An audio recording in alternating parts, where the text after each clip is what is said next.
શ્રી ગણેશાય નમઃ. શ્રી સરસ્વતય નમઃ. શ્રી ગુરુભ્યો નમઃ. ઓમ નમો ભગવતે વાસુદેવાય.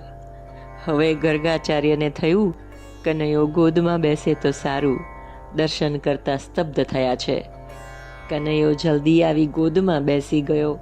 કનૈયો કહે છે, મહારાજ હવે તમે જમો. ગર્ગાચાર્ય કહે, મારા ઈષ્ટદેવ મને મુખમાં કોળિયો આપે પછી જમું. કનૈયો મુખમાં કોળિયો આપે છે. ગર્ગાચાર્ય વિચારે છે, આજે મારું જીવન સફળ થયું. આ બાજુ યશોદા જાગ્યા. લાલો ગોદમાં ન મળે, ક્યાં ગયો? જુએ છે તો કનૈયો ગર્ગાચાર્યની ગોદમાં બેઠેલો છે. ગર્ગાચાર્ય કહે છે, માં તે બહુ પુણ્ય કર્યું છે. મારા નારાયણ પુત્ર રૂપે તારે ત્યાં આવ્યા છે. લાલાએ વિચાર કર્યો કે ગર્ગાચાર્ય આવી ગોટાળો કરી ગયા છે. યશોદાને વાત્સલ્ય ભાવ છે. વાત્સલ્ય ભાવમાં ઐશ્વર્ય વિરોધી છે. કનૈયો વિચારે છે, યશોદાજીના મનમાં આ વાત ઠસી જશે તો મને લાડ કરશે નહીં. હું તો પ્રેમનું દાન કરવા અને પ્રેમ રસનું પાન કરવા ગોકુળમાં આવ્યો છું.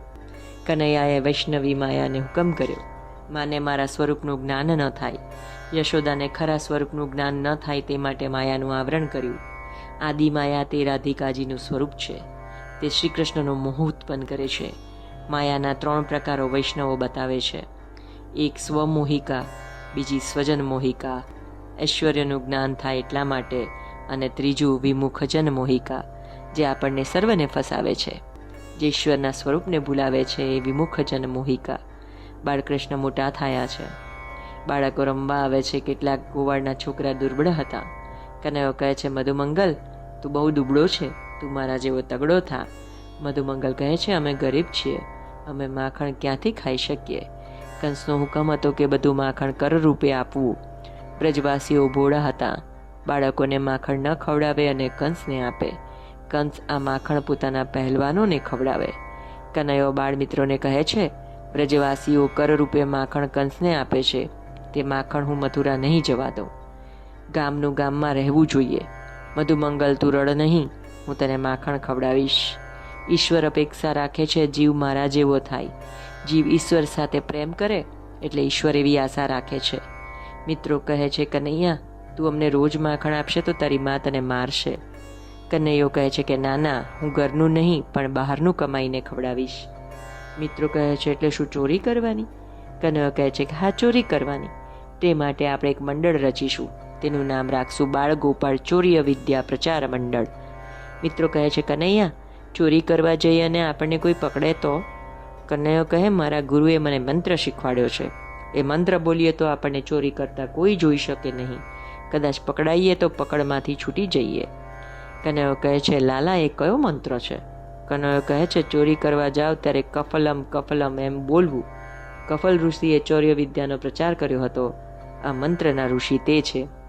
યાદ રાખજો, આ મંત્ર કનૈયાએ પોતાના મિત્રોને આપ્યો હતો, આપણને આપ્યો નથી. એટલે ક્યાંય ચોરી ન કરતા.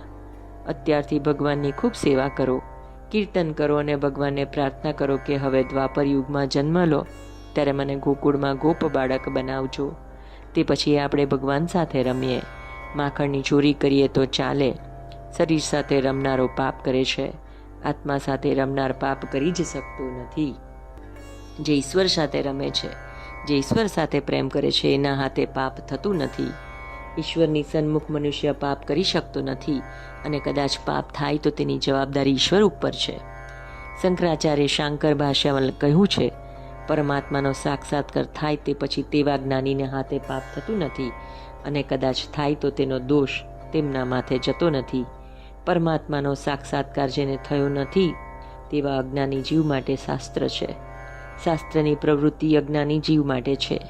ચોરી કરવી નહીં એવી આજ્ઞા શાસ્ત્રે કરી છે. પરમાત્મા જેને અપનાવે તેનું આખું જગત છે. તે ચોરી કરતો નથી. અપરોક્ષાનુભૂતિ થયા પછી શાસ્ત્ર રહેતું નથી. બ્રહ્મ સાક્ષાત્કાર થયા પછી શું વિધિ અને શું શાસ્ત્ર? બધું નકામું બને છે. તાત્વિક દ્રષ્ટિએ જુઓ તો ઈશ્વર સર્વના માલિક છે, એટલે શ્રી કૃષ્ણ ચોરી કરી શકે નહીં. આ તો દિવ્ય લીલા છે. ગોપીઓને પરમાનંદનું દાન કરવા માટે આ લીલા છે. સુખદેવજી વર્ણન કરે છે, રાજન મંડળની સ્થાપના કરી, હવે મંડળનો હું અધ્યક્ષ થવાનો. તમારે તો એટલું જ ધ્યાન રાખવાનું કે ગોપીઓ ક્યારે ઘરમાંથી બહાર જાય અને તે પછી ક્યારે આવે છે. ગોપીઓ ઈચ્છે છે રોજ કનૈયો પોતાને ઘરે આવે. લાલાના દર્શન કરવા ઠપકો આપવાને બહાને રોજ પ્રાતઃકાળમાં ગોપીઓ યશોદાના ઘરે આવે છે.